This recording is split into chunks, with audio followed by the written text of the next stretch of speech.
আসসালামু আলাইকুম। তোমরা যারা এইচএসসি 25 ব্যাচে আছো কিংবা আলিম 25 ব্যাচের শিক্ষার্থীরা আছো, তাদের সকলকে আমি স্বাগত জানাচ্ছি আজকের লাইভে। তোমরা অনেক সময় দ্বিধায় থাকো যে কোন প্ল্যাটফর্মটিকে আমি বেছে নেব বা কোন প্রতিষ্ঠানের সাথে যুক্ত হবো আমার অ্যাডমিশন জার্নিতে, কিংবা আমি কোন প্রতিষ্ঠানের সাথে থাকলে আমার অ্যাডমিশন জার্নিটা স্মুথ হবে, কিভাবে আমি পড়াশোনা করব। এই ধরনের প্রশ্ন প্রায় সময় শিক্ষার্থীদের মাঝে দেখা যায়। তো এই সলিউশন নিয়ে আমরা আমাদের অ্যাডমিশন জার্নির গল্পের সিরিজে এসেছি। তো এই সিরিজের ধারাবাহিকতায় আজকে আমাদের মাঝে আরেকজন শিক্ষার্থী যার গল্প আজকে আমরা তোমাদের সাথে শেয়ার করব, তার মুখ থেকে শেয়ার করব, এবং আশা করি তোমাদের জন্য তার গল্পটা বা তার যে জার্নির গল্প সেটা উপকারী হবে। তো প্রথমে তার কাছ থেকে আমরা চলো তার পরিচয়টা জেনে আসি। তো উম্মেহানি, তুমি তোমার পরিচয়টা আমাদের শিক্ষার্থীদের উদ্দেশ্যে দিয়ে দাও। আসসালামু আলাইকুম। আমি উম্মেহানি। আমি ঢাকা বিশ্ববিদ্যালয়ের 2024-25 সেশনের একজন শিক্ষার্থী। বর্তমানে অধ্যয়নরত আছি ঢাকা বিশ্ববিদ্যালয়ের ডিপার্টমেন্ট অফ ডেভেলপমেন্ট স্টাডিজে। আমার 24-25 সেশনে ঢাকা বিশ্ববিদ্যালয়ের বি ইউনিটে মেরিট ছিল 285তম এবং এ ইউনিটে মেরিট ছিল 128তম। আচ্ছা, তো তুমি দুইটা ইউনিভার্সিটিতে পরীক্ষা দিয়েছিলে, তাই না? সরি, দুইটা ইউনিটে পরীক্ষা দুইটা দিয়েছিলে। ইউনিটে আর কোন পরীক্ষা দিয়েছিলাম। ইউনিভার্সিটিতে কি এক্সাম দিয়েছিলে? না, বলতে জাহাঙ্গীরনগরে দিয়েছিলাম, সেখানে মেধাক্রম হচ্ছে 256তম। 256তম, হ্যাঁ, আচ্ছা।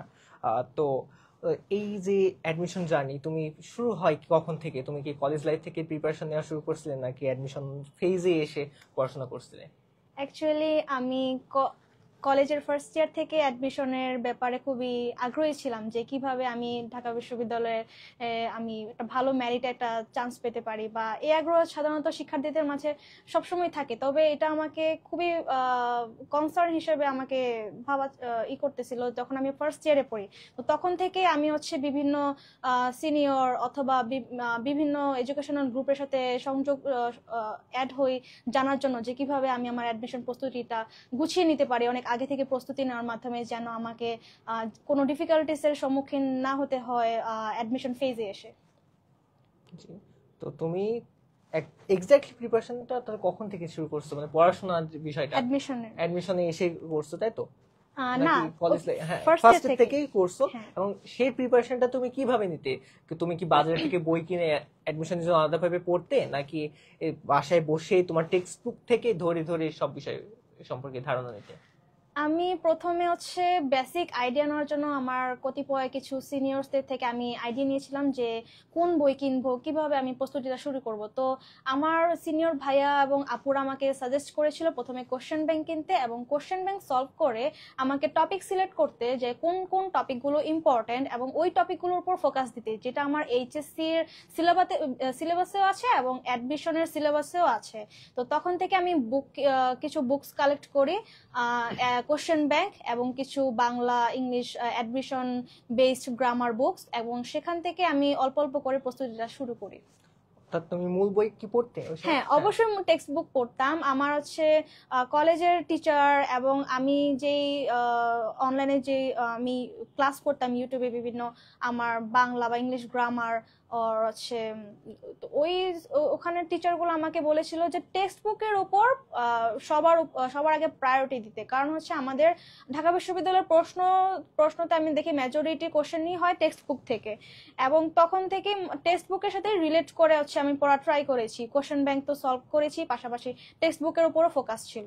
এই যে অনেক শিক্ষার্থী টেক্সট বুক পড়তে চায় না, তারা ভাবে যে এখান থেকে তো তেমন একটা প্রশ্ন আসে না, খুব একটা জরুরি না। অনেক শিক্ষককে আমি এটা বলতে দেখছি যে এই তোমরা এইসব এত মাথা ব্যথা, এইসব নিয়ে এত মাথা ব্যথা কেন করো, অ্যাডমিশনে তো টেক্সট বুক থেকে এত প্রশ্ন আসে না। বিশেষ করে ইংরেজি ক্ষেত্রে কোন একজন সুনামধন্য শিক্ষক বলছেন আমাদের জেলায় এসে যে ইংলিশে তো টেক্সট বুক থেকে প্রশ্ন আসে না। তো তুমি তাদের উদ্দেশ্যে কি বলতে চাও, বা শিক্ষার্থীদের উদ্দেশ্যে কি বলতে চাও? আমি আমার জুনিয়র বা শিক্ষার্থীদের উদ্দেশ্যে বলবো যে এটা টোটালি ভুল ধারণা, এবং এটা মারাত্মক ভুল ধারণা যে টেক্সট বুক থেকে কিছু আসে না। কারণ কি, আমাদের সাধারণত বি ইউনিটে আমাদের টেক্সট বুকের উপরে সবার আগে হচ্ছে ফোকাস করা হয় যে একটা শিক্ষার্থী আমার টেক্সট বুক ভালোভাবে পড়েছে কিনা। ইভেন আমাদের টেক্সট বুকের প্রত্যেকটা ওয়ার্ড এবং হচ্ছে ওয়ার্ম আপ অ্যাক্টিভিটিগুলো, এবং বাংলার যে আমাদের হচ্ছে গদ্য পদ্যের বাইরে যে শব্দার্থ, টিকা বা মূল ভাব, এগুলো থেকে কিন্তু আমাদের অ্যাডমিশনে মেজরিটি কোশ্চেন্স গুলো হয়ে থাকে। তো আমাদের সবার আগে আদার গ্রামার বা অন্যান্য টপিকের উপর ফোকাসের আগে সব মেইন প্রায়োরিটি হওয়া উচিত টেক্সট বুকের উপর কিভাবে আমি গুরুত্ব আরোপ করব, এটাই। তুমি তো বাংলা আর ইংরেজি কথা বললে, আর সাধারণ জ্ঞানের ক্ষেত্রে সাধারণ জ্ঞানের কি তার মানে আমি বাইরের বই কিনে পড়বো? না, সাধারণ জ্ঞানের ক্ষেত্রে কলেজ লাইফের কথা হ্যাঁ বলছি। হ্যাঁ হ্যাঁ কলেজ লাইফে কি আমি বাইরের বাজারে যে বিভিন্ন জিকে পাওয়া যায় ওইগুলা পড়বো, নাকি টেক্সট বুকের মাধ্যমেও আমি আমার প্রিপারেশনটাকে গুছিয়ে নিতে পারি? টেক্সট বুকে আমরা যারা মানবিক বিভাগের আছি এইচএসসি তে, তারা আমরা টেক্সট বুকের মাধ্যমেও জিকেটাকে গুছাতে পারি। যেমন হচ্ছে আমাদের সিভিক্স পরিণীতিতে, জি। আমাদের পরিণীতি থেকেও কিন্তু অনেক কোশ্চেন্স হয়। ইভেন আমাদের সোসিওলজি, এরপর হচ্ছে ইকোনমিক্স, এইগুলো থেকেও প্রত্যেক বছরে ঢাকা বিশ্ববিদ্যালয়ের বিগিনিতে কোশ্চেন হয়ে থাকে। যেমন হচ্ছে আমাদের 24-25 সেশনে সোসিওলজি বা সমাজবিজ্ঞান থেকে একটি কোশ্চেন হয়েছে, ইভেন সিভিক্স থেকেও কোশ্চেন হয়েছে আমরা দেখতে পারি। ইভেন রিপিটেডলি এটা হতেই থাকে। আমরা জিকেটা শুধুমাত্র বাজারের অন্যান্য বইয়ের মাধ্যমে না, বরং আমাদের টেক্সট বুকের এইচএসসি যেসব সাবজেক্ট আমরা নিয়েছি, মনোবিজ্ঞান থেকে শুরু করে আমাদের অর্থনীতি, সমাজবিজ্ঞান, পৌরনীতি, সব এইসব আমার একাডেমিক বুকসের মাধ্যমে আমরা জিকের প্রিপারেশনটা নিতে পারি। আচ্ছা, তো স্টুডেন্টদের কলেজ লাইফ থেকেই অ্যাডমিশন সেন্ট্রিক পড়াশোনা করতে হবে, যাতে করে তাদের এইচএসসি বা বোর্ড পরীক্ষার প্রিপারেশনটা হয়ে যায় এবং অ্যাডমিশন সম্পর্কে প্রাথমিক স্টেজটা যাতে তারা পার করতে পারে।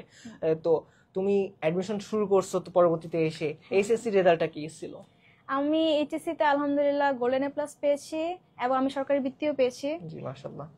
জেনারেল গ্রেডের ঢাকা বোর্ডের পজিশন হচ্ছে 36 হিউজ। আচ্ছা, তো তুমি অ্যাডমিশনে কোন প্রতিষ্ঠানটিকে বেছে নিয়েছিলে? অ্যাডমিশন আমি প্রথমে আমি তো এইচএসসি ফার্স্ট ইয়ার থেকে কৌতূহল ছিলাম অনেক অ্যাডমিশন নিয়ে, কজ হচ্ছে আমার যে একটা ভালো একটা ডিপার্টমেন্ট, আমার ইচ্ছা ছিল অর্থনীতি ডিপার্টমেন্টে পড়ার, কিন্তু সেই সুযোগটি একটু জন হাতছাড়া হয়েছে। যাই হোক, তো আমি তখন হচ্ছে বিভিন্ন প্ল্যাটফর্ম বা হচ্ছে অনলাইনে খুবই অ্যানালাইসিস করা ট্রাই করি যে কোন প্ল্যাটফর্মটা আমার জন্য ভালো হবে। বিকজ আমি যখন প্রাথমিক ধারণা দিতে শুরু করি এইচএসসি ফার্স্ট ইয়ার থেকেই, তখন থেকেই আমি আমার সিনিয়র ভাইয়া আপু বা বিভিন্ন টিচারদের থেকে আমি শুনেছি যে রিটেনের উপর খুবই গুরুত্ব আরোপ করা উচিত। কারণ হচ্ছে আমাদের ঢাকা বিশ্ববিদ্যালয়ের একটা পরীক্ষা যে হয়, সেখানে আমাদের রিটেনেরও আমাদের বড় একটা অংশ, এবং সেখানেও কিন্তু আমাদের অনেক মার্কস ক্যারি করতে হয়। এবং এমন অনেকও শিক্ষার্থী আছে যারা হচ্ছে এমসিকিউতে খুবই ভালো মার্কস পেয়েছে, 60-র মধ্যে অ্যাবাভ 52, কিন্তু রিটেনে কোনো একটা বাংলা বা ইংলিশে একটুর জন্য ফেল করার মাধ্যমে তাদের কিন্তু চান্সটাই মিস হয়ে গেছে। তো আমি প্রথমে জানার ট্রাই করি যে আমার রিটেনটা আমি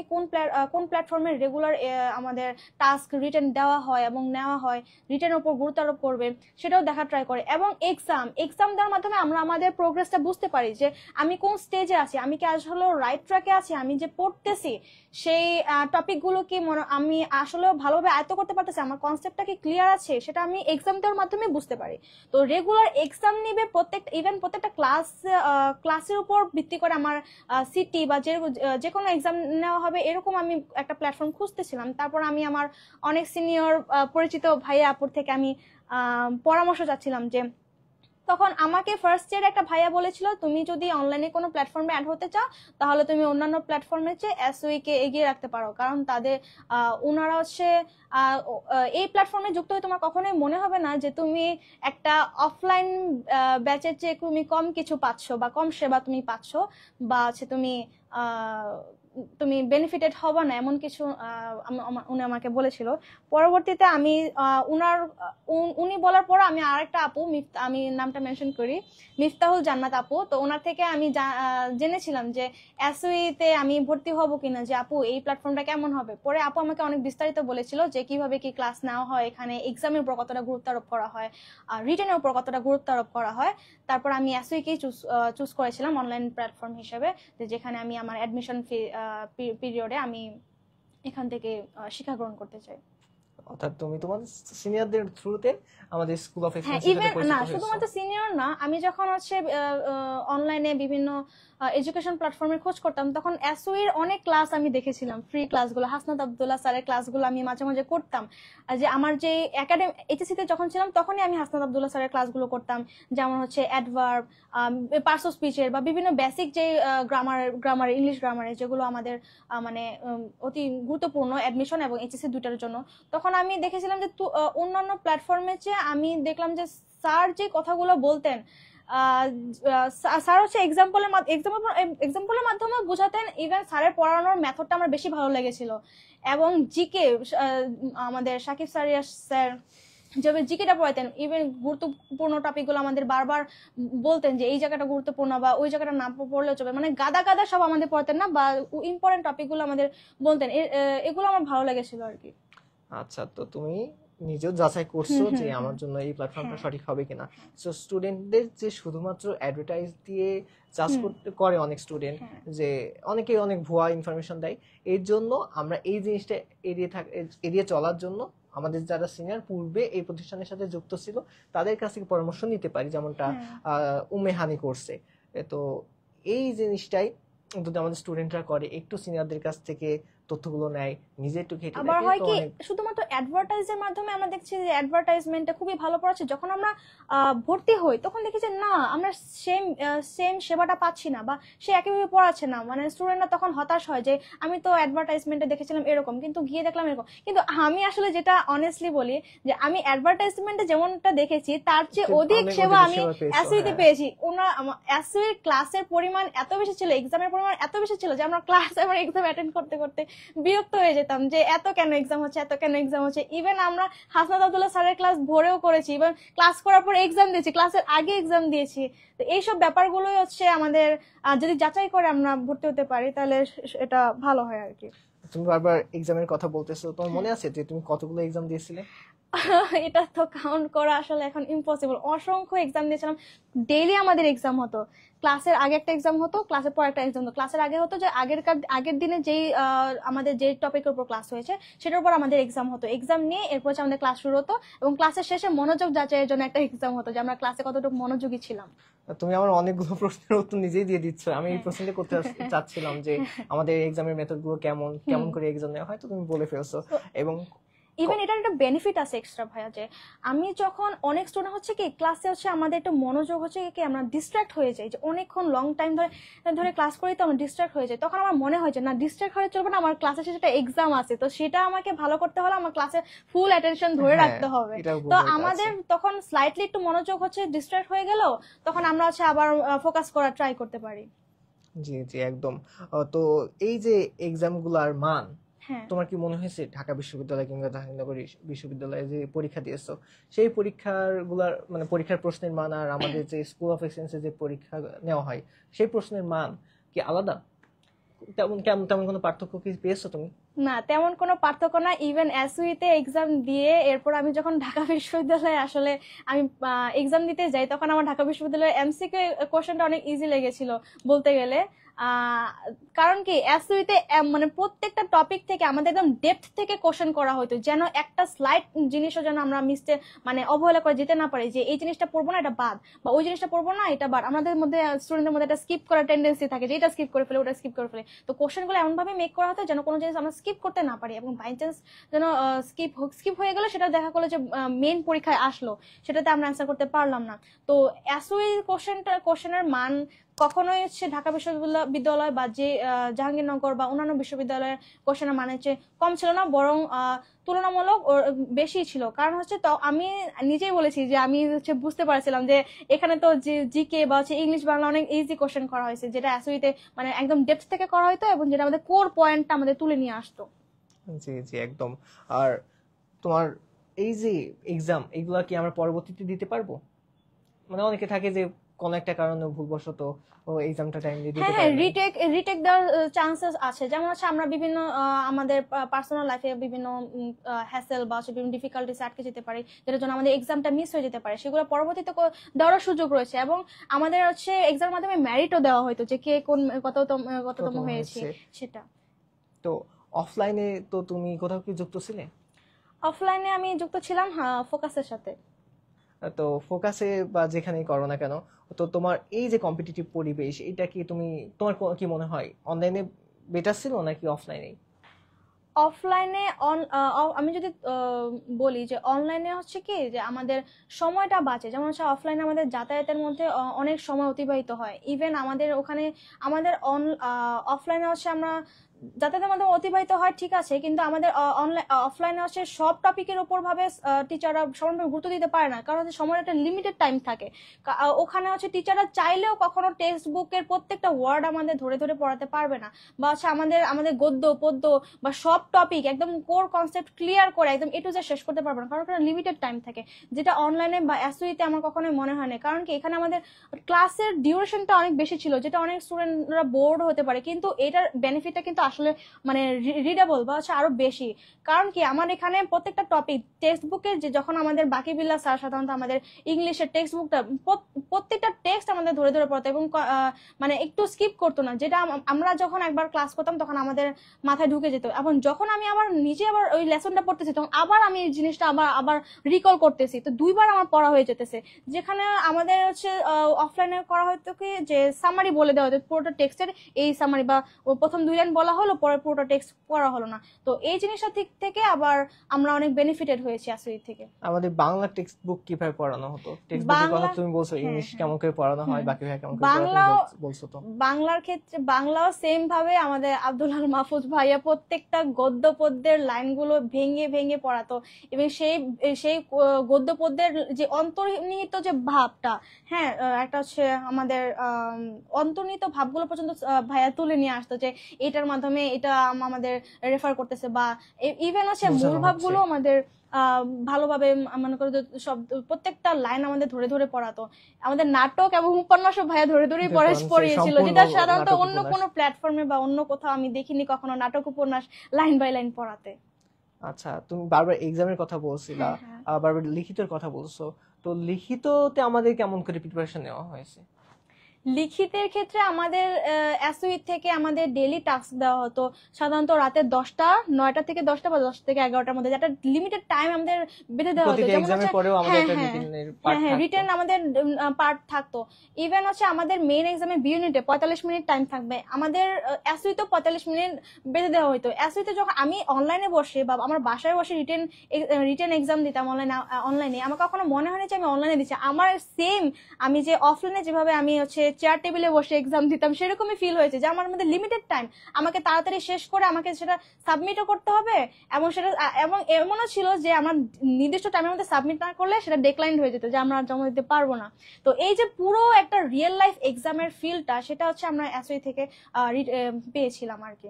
আচ্ছা, আর তোমার খাতার ফিডব্যাকটা কিভাবে পেতে তুমি? ফিডব্যাক হচ্ছে আমরা যখন প্রত্যেকটা খাতা কি দেখে দেওয়া হতো ইন্ডিভিজুয়ালি? প্রত্যেকটা খাতা ইন্ডিভিজুয়ালি দেখে দেওয়া হতো। এবং হ্যাঁ, রিটেন তো পড়াতো, কিন্তু কিভাবে পড়াতো রিটেন? যেমন ইংলিশের রিটেন কিভাবে প্রিপারেশন নেওয়া হয়েছিল? ইংলিশের রিটেনের ক্ষেত্রে আমাদের ডাইজেস্ট ছিল, ডাইজেস্টের মাধ্যমে ইংলিশের রিটেন আমি কয়েকটা ক্লাস করেছিলাম, বেশি ক্লাস করতে পারিনি। পরবর্তীতে ডাইজেস্ট আমাদের কিছু স্পেসিফিক ভাবে বলে দেওয়া হয়েছিল যে কিছু কিছু স্ট্রাকচার আছে রিটেন লেখার, কারণ হচ্ছে আমরা যেভাবে এইচএসসি তে রিটেন লিখে এসেছি সেভাবে তো ঢাকা বিশ্ববিদ্যালয়ে রিটেন লিখলে তো হবে না। তো সেক্ষেত্রে বাকি ভাইয়া এমন স্পেসিফিক স্ট্রাকচার বা হচ্ছে হাসনাত আব্দুল্লাহ স্যারেরও কিছু ক্লাস দেওয়া হয়েছিল, যেগুলো করে আমরা রিটেনের মাধ্যমে বেনিফিটেড হয়েছিলাম। জি জি, একদম। আর তুমি অফলাইনে যেখানে পড়তা, তো ওইখানে কি এত ধরে ধরে টেক্সট বুক খুঁটে খুঁটে পড়ানো হতো? আর রিটেনে কি প্রত্যেকটা টপিকে অনুযায়ী ধরে ধরে তোমার প্র্যাকটিস করানো হতো? যেমন আমাদের বাকি আমাদের রিটেনে কোন জায়গাটা আমাদের ভুল হয়েছে বা কোন জায়গাটা আমাদের আর পরিমার্জনা করা উচিত বা এই শব্দটা আমার এখানে যাচ্ছে না, সেগুলো পর্যন্ত আমাদের আইডেন্টিফাই করে দিতে হবে। আমাদের যেমন প্রত্যেকটা চ্যাপ্টার থেকে ইংলিশের প্রত্যেকটা ইউনিট থেকে ওয়ার্ড বের করে ওটা দিয়ে সেন্টেন্স তৈরি করতে বলা হতো। তারপর কোন একটা লাইন থেকে যদি এক্সপ্লেনেশন আসতে পারে তো ওইটা কিভাবে লিখতে হবে সে বিষয়ে বাকি ভাই যেমন করে বলতেন, ওটা কি অফলাইনে তুমি পেয়েছো? না, অফলাইনে এটা আমি পাইনি, কারণ হচ্ছে ইভেন আমি আগেও বলেছি অফলাইনে যদি কেউ এরকম সময় দিতে হচ্ছে তাও পসিবল না, কারণ হচ্ছে সেখানে একটা লিমিটেড টাইম তাদের মধ্যে বেঁধে থাকবে বা তাদের টিচারদের পড়ার মধ্যে সেরকম টেন্ডেন্সি আমরা দেখি নাই। কিন্তু আমাদের যে রিটেনের যে হোমওয়ার্ক দেওয়া হতো বা রিটেনের যে এক্সামগুলো আমাদের নেওয়া হতো, সেখান থেকে আমরা দেখেছি যে আমাদের টেক্সট বুকের উপর ফোকাস, এবং হচ্ছে আমাদের টেক্সট বুকের সাথে রেলেভেন্ট টেক্সট বুকের কোনো একটা সেন্টেন্স দিয়ে আমাদের হচ্ছে সেন্টেন্স মেক করতে দেওয়া হতো, কোনো একটা ওয়ার্ড দিয়ে সেন্টেন্স মেক করতে দেওয়া হতো, এবং কোনো একটা টেক্সট বুকে একটা খুবই ইম্পর্টেন্ট কোনো একটা লাইন দিয়ে আমাদের এক্সপ্লেনেশন দেওয়া হতো। ইভেন আমাদের প্যারাগ্রাফ যে দেওয়া হতো আমাদের প্র্যাকটিসের জন্য বা এক্সামে, সেটাও ছিল আমাদের টোটালি টেক্সট বুক রিলেটেড। যেমন হচ্ছে আমাদের ইংলিশের বিভিন্ন লেসনের ওয়ার্ম আপ অ্যাক্টিভিটিতে অনেক টপিক দেওয়া থাকে, সেখান থেকে আমাদের টপিক তুলে আনা হতো এবং সেগুলোর উপর হচ্ছে আমাদের এক্সারসাইজ করতে দেওয়া হতো। যেটা হচ্ছে আমাদেরকে এরকম করেছে যে আমরা কেউ কোনো স্টুডেন্ট চাইলে ওয়ার্ম আপ অ্যাক্টিভিটি বাদ দিতে পারবে না, কারণ হচ্ছে তার মধ্যে একটা প্রবণতা থাকবে যে না আমার এখান থেকে হচ্ছে এক্সাম হবে বা এখান থেকে আমাকে আমার রিটেনে লিখতে হবে, তো সে চাইলেও ওটা বাদ দিতে পারবে না, ওটা ভালোভাবে পড়া হবে। বুঝতে পারছি আমি। আর তুমি প্র্যাকটিস করতে কোথা থেকে? মানে আমাদের তো ক্লাস করা হতো, স্লাইড দেওয়া হতো, এগুলার পাশাপাশি তুমি প্র্যাকটিস করতে কিভাবে? প্র্যাকটিস করতাম এসওই থেকে আমাদের ডাইজেস্ট দেওয়া হয়েছিল। ডাইজেস্টে আমাদের অসংখ্য হচ্ছে কোশ্চেন্স ছিল, আমাদের হচ্ছে ওয়ার্মার অ্যাক্টিভিটির মতো অনেক এক্সারসাইজ দেওয়া হতো। সেখানে বিভিন্ন ইম্পর্টেন্ট টেক্সট বুক থেকে তুলে আনা এমন ওয়ার্ড দেওয়া হতো বা এমন হচ্ছে প্যারাগ্রাফের টপিক দেওয়া হতো, সেখান থেকে আমি প্র্যাকটিস করতাম। এবং বাংলার ক্ষেত্রে যদি বলি, বাংলা গদ্য পদ্য বিভিন্ন প্রত্যেকটা গদ্যে পদ্য থেকে আমাদের গুরুত্বপূর্ণ কোশ্চেনগুলো আমাদের এসওই ডাইজেস্ট গুলোতে আমাদের পিক আপ করা হতো, যেগুলো এক্সারসাইজের মাধ্যমে আমার শব্দচয়ন যেমন হচ্ছে আমার সমৃদ্ধ হয়েছে, ইভেন আমার প্র্যাকটিসটাও এবং আমার গদ্য পদ্যটা ভালোভাবে পড়া হয়েছে। বুঝতে পারছি। আর তুমি আমাদের যে স্লাইড গুলো দেওয়া হতো, ক্লাস গুলো নেওয়া হতো এবং ডাইজেস্ট থেকে তুমি তো বলছো প্র্যাকটিস করতে, এবং এক্সামের জন্য এক্সাম তো থাকতোই ডেইলি। তো এর বাইরে কি তুমি এক্সট্রা কোনো প্রিপারেশন নিয়েছো বা অন্য কোনো বাজারে বই পড়ছো? অন্য কোনো আসলে এসওই ডাইজেস্টে এনাফ ছিল, আমার অন্য কোনো বাজারের বই ছিল না তেমন। আমি জিকে যেমন হচ্ছে আমার জিকেতে খুবই দুর্বল ছিলাম, আমি আমার বই কিনেছিলাম, আমি বাজারে অসংখ্য না, দু একটা বই কিনেছিলাম, তবে আমার এখনো মনে আছে আমি জিকে বই ধরাও লাগে নাই। আমাদের জিকে সাকিব স্যার যে স্লাইডগুলো দিতেন সেগুলোই এনাফ ছিল। অন্য কোনো ডাইজেস্টের আসলে অ্যাকচুয়ালি ডাইজেস্ট না সরি অন্য কোনো বই আসলে প্রয়োজন হয়। সেখানে আমাদের ঢাকা বিশ্ববিদ্যালয়ে যেসব টপিক থেকে হয় সেগুলোর বাইরে অতিরিক্ত তথ্য আছে, যেগুলো পড়ে আসলে কখনো সম্ভব না সবকিছু মনে রাখার। তো আমাদের ডাইজেস্ট এবং আমাদের স্লাইডগুলো এমনভাবে তৈরি করা ছিল যেগুলো পড়লে আমাদের হচ্ছে ইম্পর্টেন্ট টপিকও কভার হচ্ছে, এবং বি ইউনিটের জন্য জিকে এর জন্য যতটুকু আমাদের পড়া উচিত ততটুকুই আমাদের কভার হয়ে যেত। অর্থাৎ একজন স্টুডেন্ট যদি নিজের থেকেই প্রিপারেশন নিতে চায়, তো সে কোশ্চেন অ্যানালাইসিস করবে, তারপরে সিলেক্টেড টপিক গুলাই বারবার চর্চা করবে, বারবার পড়বে। ওর বাইরে আসলে তার খুব বেশি একটা পড়ার দরকার নাই।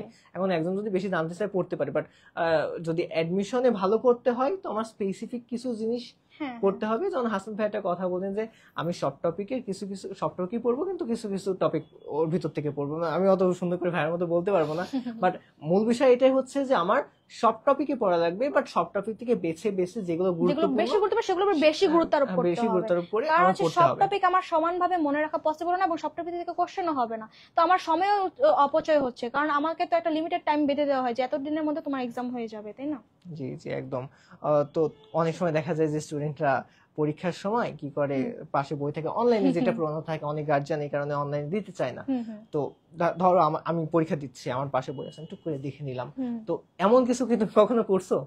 না, এরকম কখনো করে। এরকম করা মানে নিজের পায়ে নিজেই কুড়োল মারা। আমার প্রিপারেশনে আমি হচ্ছে ব্যাঘাত ঘটাচ্ছি, আমি নিজেকে নিজে চিট করছি, এবং আমি আমার সফলতা থেকে নিজেকে নিজে মানে এক ধাপ দুই ধাপ করে মানে পিছিয়ে আনতেছি। এটা একটা শিক্ষার্থীর একটা নৈতিক মূল্যবোধ থেকে এটা আসবে যে আমি যদি সফল হতে চাই, আমি যদি ভালো কিছু করতে চাই, তাহলে আমাকে নিজে থেকে ভেতর থেকে আমাকে সৎ থাকতে হবে। আমি যদি নিজে হচ্ছে অনলাইনে বা হচ্ছে এক্সাম দিচ্ছি, আমি যদি নিজেই সেখান থেকে দেখে লিখি, তাহলে আমার শেখার এক্সাম দেওয়ার মানেটা কি রইলো, আর বা মানেটা কি দাঁড়ায়, বা আমার শেখার তো কোনো মূল্য থাকছে না আসলে। আচ্ছা, কখনো হতাশা কাজ করে নাই পড়তে পড়তে? যে অসংখ্য হতাশা কাজ করেছে। ইভেন হচ্ছে আমাদের টেলিগ্রামে মদত ভাই আমাদের স্পিরিচুয়ালি হোক বা বিভিন্ন মোটিভেশনাল বিভিন্ন কোরআনের আয়াত দিয়ে হোক, যেভাবে আমাদের স্পিরিটকে আরো লিফট আপ করার ট্রাই করেছে সব সময়। আমাদের হচ্ছে মান্থলি একটা সেশন হতো, তাই না? সেখানে আমাদের ভুল ত্রুটি বা আমাদের কিভাবে আমাকে হতাশা হলে চলবে না, বা কিভাবে আমরা ঘুরে, বা আমাদের অনেকের হচ্ছে অনেকে পড়ার মধ্যে ল্যাগ পড়ে যায় বা হচ্ছে পিছিয়ে পড়ে, পড়ার মধ্যে গ্যাপ তৈরি হয়ে যায় বা ডিপ্রেশনের কারণে পড়াশোনার মধ্যে মনোযোগ বিচ্ছিন্ন হয়ে যায়, সেখানে মদত ভাইয়েরা বা আমাদের এসওইর টিচার আমাদেরকে শুধুমাত্র পড়াশোনার মাধ্যমেই না, আমাদেরকে আমাদের ফ্রেন্ডের মতো বা আমাদের আমাদের কাছের বড় ভাইয়ের মতো করে আমাদেরকে সাহায্য করেছে হতাশা কাটিয়ে ওঠার জন্য। ইভেন আমিও মাঝে মাঝে মদত ভাইকে আমি মেসেজ করতাম যে ভাই আমার খুবই হতাশা কাজ করতেছে, আমার মনে হচ্ছে আমাকে দিয়ে হবে না। তখন ভাইয়া বলতো যে তুমি চেষ্টা চালিয়ে যাও, চেষ্টার কোনো বিকল্প নেই, আসলে পরিশ্রমের কোনো বিকল্প নেই, হতাশা আসবেই। হতাশা আসা মানে হচ্ছে তুমি রাইট ট্র্যাকে আছো। কারণ কি, যে পড়ে সেই ভয় পায় যে তার পড়াটা কতটুকু হলো, সে কি আসলে পারবে না। যে পড়ে না, সে তার মধ্যে তো কোনো ভয়ের কোনো টেন্ডেন্সি থাকে না যে আমি পারবো কি পারবো না। এই যে আন্তরিকতা, এই যে স্টুডেন্টদের সাথে ভালোভাবে কথা বলা, তাদের বিষয়ে খোঁজ খবর নেওয়া এবং স্টুডেন্টের প্রত্যেকটা প্রশ্নের যথাসম্ভব উত্তর দেওয়া, এটা আসলে অন্য কোথাও আমার মনে হয় না পাওয়া যায়।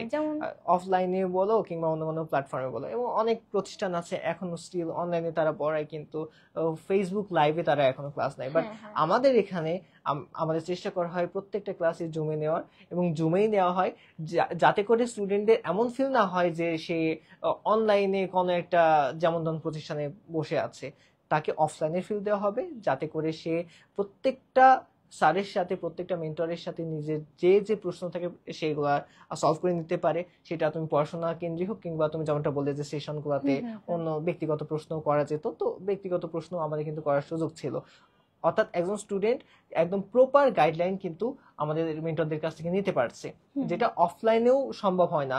অফলাইনে সম্ভব হয় কয়েকজনের, হাতে গোনা 5 থেকে 10 জন বা 2-4 জনের। কারণ যারা ভালো করে তাদেরকে আমরা অফলাইনে বেশি ফোকাসে রাখি যে হ্যাঁ স্টুডেন্টটা ভালো, এর দিকে কিছু ভালো একটা করার সম্ভাবনা আছে, আমি একটু এর সাথে থাকি, একে সাহায্য করি। কিন্তু দেখা যায় যে স্টুডেন্টটা পিছিয়ে পড়তেছে বা পড়া ভালোভাবে কভার করতে পারছে না, সে লজ্জায় হোক বা ভয়ে হোক তার মনের কথাটা প্রকাশ করতে পারে না টিচারের কাছে, এবং টিচারও সেখানে পৌঁছাতে পারে না, সে স্টুডেন্টের সাথে ভালোভাবে কমিউনিকেট করতে পারে না। এই জিনিসগুলোর কিন্তু খুবই অভাব থাকে অফলাইনে। কিন্তু অনলাইনে এসে আমরা দেখতে পাই যে স্টুডেন্ট চাইলেই তার শিক্ষকের সাথে ভাবে কথা বলতে পারছে। এখানে তার লজ্জাটা দূর করতে হবে, এটা অবশ্যই।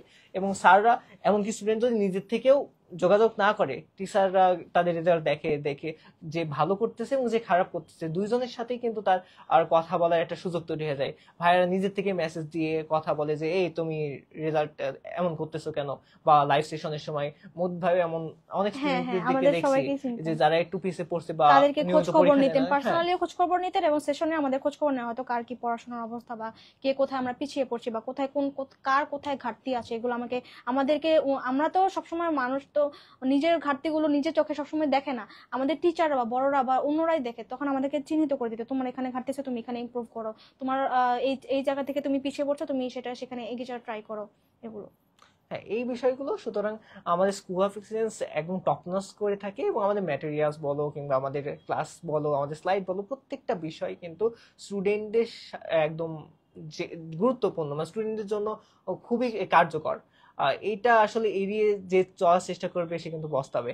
আর তুমি পড়তে কতক্ষণ, তোমার কাছে আমার প্রশ্ন, যে অনেকে প্রশ্ন করে থাকে ভাইয়া কতক্ষণ পড়বো, কয় মিনিট পড়বো, কয় ঘন্টা পড়বো, কয় দিন পড়বো, আসলে কি 19-20 ঘন্টা করে পড়ার প্রয়োজনীয়তা আছে, নাকি আমি 2-3 ঘন্টা করে পড়লেই পারবো দিনে, নাকি না পড়লেই হবে? তোমার কি মনে হয়? পড়ার বিষয়টা হচ্ছে এমন না যে অ্যাডমিশনকে আমরা স্টুডেন্টদের কাছে ভয় বা ভীতিকর একটা বিষয় নিয়ে আমরা উপস্থাপন করি যে অ্যাডমিশন খুবই একটা ভয়ঙ্কর অবস্থা, এখানে খুব প্রচন্ড কম্পিটিশন। কিন্তু আসলে ব্যাপারটা একদমই এমন না। একটা স্টুডেন্টের যদি বেসিক ক্লিয়ার থাকে এবং সে যদি রেগুলার যেই টাইমটা ডিউরেশন যতক্ষণই হোক, তার পড়াশোনা যদি 5 ঘন্টার মধ্যে কমপ্লিট হয়, তার জন্য 5 ঘন্টা না। কারো পড়তে বা পড়া মনে রাখার জন্য 10 ঘন্টা লাগে, তার সে 10 ঘন্টা সময় নিবে। বা কারো হচ্ছে 4-5 ঘন্টার মধ্যে কাভার হয়ে যাচ্ছে, সে তার টোটাল পড়া বা 4-5 ঘন্টার মধ্যে কাভার করে সে আরো বাড়তিও পড়তে পারতেছে। তো সেটা একটা স্টুডেন্টের ক্যাপাবিলিটি বা স্টুডেন্ট সে ব্যক্তিগতভাবে মানে কতক্ষণের মধ্যে পড়া শেষ করতে পারে তার উপর ডিপেন্ড করে। এমন না যে অ্যাডমিশন সবাই বলে কি যে 10-12 ঘন্টা করে তো অ্যাডমিশনে পড়তে হয়, আসলে না। আমি নিজেও পার্সোনালি যতটুকু পড়তাম প্রোডাক্টিভ ওয়েতে পড়তাম, যে আমার এইটুকু সময়ের মধ্যে পড়বো এবং আমার ফুল অ্যাটেনশন, আমার ফুল কনসেন্ট্রেশন কনসেন্ট্রেশন যেন আমার পড়াতেই থাকে। আমি হচ্ছে অতিরিক্ত সময় নিয়ে বা হচ্ছে 10-12 ঘন্টা লেগে থাকবো, 10-12 ঘন্টা আসলে 10-12 ঘন্টা টোটালি লেগে থাকলে সেখানে সবসময় কনসেন্ট্রেশন থাকে না। আমি যদি ডিউরেশনটা আমরা ঠিক রাখি যে এই টাইমের মধ্যে আমি ফুল কনসেন্ট্রেশন দিয়ে পড়বো, যে বাইরের দুনিয়া যা কিছু হয়ে যাক না কেন আমার কনসেন্ট্রেশন আমার পড়াতেই থাকবে, তাহলে কম পড়েও ভালো রেজাল্ট করা সম্ভব। যেমন হচ্ছে আমি পার্সোনাল বলি, আমি হচ্ছে অ্যাডমিশনে ডেইলি গড়ে 4-5 ঘন্টাই পড়েছি, সর্বোচ্চ এর বেশি পড়িনি আসলে। 4-5 ঘন্টা সর্বোচ্চ, এই 5 ঘন্টায়, এর বেশি পড়া হয় নাই? না না না, তুমি পড়তে কারণ হচ্ছে আমি হচ্ছে এইচএসসি তে বেসিক ক্লিয়ার করে রেখেছিলাম। আমার ইংলিশ এবং বাংলার বোথ টেক্সট এন্ড গ্রামার আমার কনসেপ্ট ক্লিয়ার ছিল, বেসিক ক্লিয়ার ছিল, যার কারণে হচ্ছে আমার অ্যাডমিশনে এসে অত বেশি সময় নিতে হয়নি। তো রুটিনটা কেমন ছিল, মানে মানে কখন পড়তে, সকালের টাইমে নাকি রাতে? রুটিন বলতে আমার এমনও হয়েছে যে আমার কোনো ধরাবাঁধা রুটিন ছিল না। আমার যখন মনে হচ্ছে যে এই সময়টা আমার প্রোডাক্টিভ একটা সময়, এই সময়তে আমি বেশি কনসেন্ট্রেশন দিতে পারবো এবং পড়তে আমার ভালো লাগছে, ওই সময়টাতেই আমি চেষ্টা করতাম যে আমার পড়াগুলো যা যা আমার ডেলি একটা টার্গেট থাকতো যে এই টার্গেট গুলো আমি শেষ করবো। তো ওই টার্গেট আমার 10 ঘন্টা যদি 10 ঘন্টা লাগে তাহলে 10 ঘন্টার মধ্যে শেষ করতাম, যদি 5 ঘন্টা হয়ে যেত তাহলে 5 ঘন্টাতেই শেষ। টার্গেট গুলো তুমি কোথায় লিখে রাখতে? টার্গেট গুলো আমার স্টিকি নোটস ছিল বা আমার ডায়েরি ছিল, সেই ডায়েরিতে লিখে রাখতাম যে আমার বাংলা আজকে আমার এই টপিক হচ্ছে গ্রামারে কিছু পড়বো, আমি হচ্ছে টেক্সট বুকে কিছু পড়বো। রেগুলার আমি ট্রাই করতাম গ্রামার টেক্সট বুক কম্বিনেশন করে পড়তে এবং রিটেন, এই 3টা জিনিস হচ্ছে বাংলা ইংলিশ জিকে ক্ষেত্রে রাখার ট্রাই করতাম। যে এত আমি হয়তো বা একদিনে গ্রামার খুব বেশি পড়ে ফেলবো না বা একদিনে টেক্সট বুক খুব বেশি পড়ে ফেলবো না, তবে ব্যালেন্স করে পড়বো। এবং স্টিকি নোটসে আমার যত লিখে রাখতাম, যতক্ষণে পড়া শেষ হচ্ছে আমার ততক্ষণে আমি পড়াশোনা চালিয়ে যেতাম। অর্থাৎ তুমি প্রতিদিনই 3টা সাবজেক্টই পড়ার চেষ্টা করতে? প্রতিদিনের 3টা সাবজেক্ট, মেজরিটি টাইম 3টা সাবজেক্টই পড়া ট্রাই করতাম, তবে সবসময় হয়ে যেত না, মাঝে মাঝে হচ্ছে 2-1টা সাবজেক্ট স্কিপ হয়ে যেত। আর তুমি যখন পড়তে তখন কি লিখতে? অনেকে শুনে যে ভাইয়া ক্লাস করতেছি নোট করব কিনা, নোটের বিষয়ে অনেকের অনেক নোট, প্রশ্ন আসে। আমার নোট, আমি নোট করতাম, আমার নোট করার অভ্যাস আছে, আমি নোট ছাড়া আসলে পড়তে পারি না। নোট করলে হয় যে আমি এক্সামের আগে আমি যে টোটাল একটা আমার ধরেন সমাস আমি পড়ছি, সমাসে আমি যদি কি পয়েন্টস গুলো আমি যদি নোট করে রাখি, আমাদের হচ্ছে সাইফুল স্যার বিভিন্ন টেকনিকের মাধ্যমে শেখানো হতো, সেই রুলস গুলো যে এইটা বারবার আসে তোমার ভার্সিটি তোমার কম্পিটিশনাল এক্সামের মধ্যে, এই জিনিসটা আমি নোট করে রাখা ট্রাই করতাম। বা টোটাল সামারি সমাসের গ্রামার বুকগুলোতে তো অনেক বিস্তারিত লেখা থাকে, সেগুলো তো এক্সামের আগে চোখ বুলিয়ে বা রিভাইজ করে যা পসিবল হয় না, সেগুলো আমি নোট করে রাখা ট্রাই করতাম। আচ্ছা, তো আমরা যখন নোট যদি কেউ করতে চাই, তো নোটের সিস্টেমটা হচ্ছে কিওয়ার্ড গুলো লেখা, এমন না যে এটা বলতেছে এই আমি একটু পরে আসতেছি সেটাও লিখে ফেলি, তাহলে সেটা নোট হবে না আসলে, সেটা হচ্ছে আমাদের ওয়ান কাইন্ড অফ টেক্সট বুকই হয়ে যাবে। আচ্ছা, তুমি কি টেক্সট বুক দাগিয়ে দাগিয়ে পড়তে? হ্যাঁ, আমি দাগানো ছাড়া পড়তে পারতাম না। দাগালে হয় কি, আমার ইম্পর্টেন্ট জিনিসগুলো আমার রিভাইসের সময় আমার চোখের সামনে চলে আসতেছে যে এই জায়গাগুলো ইম্পর্টেন্ট, এগুলোতে আমি ফোকাস করতে পারতেছি। বা আমাদের যখন ক্লাসের মধ্যে বলা হতো যে এই জায়গাটা ইম্পর্টেন্ট বা এই টপিকটা ইম্পর্টেন্ট, তখন আমরা টেক্সট বুকের উপরে সাথে সাথে লিখে ফেলার ট্রাই করতাম। সেক্ষেত্রে হয় কি, আমার বারবার রিকল হয়, যখন আমি টেক্সট বুকে খুলি তখনই আমার রিকল হয় যে এই জিনিসটা ইম্পর্টেন্ট, এটাতে আমার লেখা আছে, আমি সাথে সাথে পড়ে ফেলার ট্রাই করতাম। কারণ কি, যদি লিখে না রাখি তাহলে তো সেটা সবসময় মনে থাকে না। ইভেন খাতাতেও লিখে রাখলে সবসময় আমাদের ফোকাস খাতাতে থাকে না, কারণ কি আমরা বই থেকেই পড়ি সাধারণত, তাই বই আমি লিখে রাখার ট্রাই করতাম। আর জিকে ক্ষেত্রে একটা প্রশ্ন প্রায় সময় দেখা যায়, ভাই জিকে মনে থাকে না, কিভাবে মনে রাখবো? তো আমার ক্ষেত্রে এই জিনিসটা আমি ফেস করছি যে জিকে সহজে মনে রাখতে পারতাম না। তুমি কিভাবে জিকেটা মনে রাখতে, কিভাবে পড়লে স্টুডেন্ট সহজে জিনিসটা মাথায় ধরে রাখতে পারবে? জিকে ক্ষেত্রে আমি 2টা স্ট্র্যাটেজি ফলো করেছি, একটা হচ্ছে শুনে শুনে মনে রাখা আর একটা হচ্ছে বারবার রিভিশন। আমি জিকে কখনোই মুখস্থ করতে যাইনি, কারণ হচ্ছে এত ইনফরমেশন আসলে মুখস্থ করে রাখা কোয়াইট আমার দ্বারা ইম্পসিবল মনে হচ্ছিল, বা আমার জিকেতে কাইন্ড অফ অনীহা ছিল। সো আমি কি করতাম, এসওইতে সাকিব স্যারের ক্লাস লাগিয়ে দিয়ে আমি হেডফোন কানে দিয়েছে টানা কোনো জিনিস হচ্ছে স্কিপ না করে আমি শুনতে থাকতাম, কেয়ারফুলি শুনতাম। আমার কারণ কি, আমার যেহেতু অনীহা ছিল, আমার তো নিজে পড়তাম না, তখন আমি শুনলে আমার জিনিসটা মাথার মধ্যে গেঁথে যাচ্ছে, বা যখন আমি রিভিশন করতে যাচ্ছি তখন আমার মনে হচ্ছে যে না ভাইয়া এই টপিকটার কথা বলেছিল, যে এটা ইম্পর্টেন্ট বা ওইটার কথা বলেছিল, আমার রিভিশন করার ক্ষেত্রে তখন আমার মনে আসে পড়তো, অটোমেটিক আমার ব্রেনে চলে আসে। এটা কি মিফতাফু শিখিয়েছে নাকি তোমাকে? না, এটা আমার নিজেরই। ও, এটা একবার আমি মিফতাফুকে এক লাইভ সেশনে বলতে দেখি, তো তুমি দেখলাম যে সেম মেথড ফলো করছো। আমার এটা নিজে আমার মাথায় আসছে, কারণ হচ্ছে আমার জিকে পড়ার ক্ষেত্রে খুবই প্রচন্ড অনীহা ছিল। সেক্ষেত্রে আমি এই দুইটা স্ট্র্যাটেজি ফলো করেছি। একটা হচ্ছে শুনে শুনে মনে রাখা ক্লাস করার মাধ্যমে, এবং চাইলে আমি করতাম কি একই ক্লাস এমনও হয়েছে 2-3 বার করেছি, যেন আমার মনে করেন যে পরবর্তীতে রিভিশনের ক্ষেত্রে যেন আমার বারবার টপিকগুলো মনে আসে, যেন আমার যেন মুখস্থ করার যে হ্যাসেল সেটা যেন আমার বই বেড়াতে না হয়, এবং রিভিশনটা বেশি বেশি করেছি।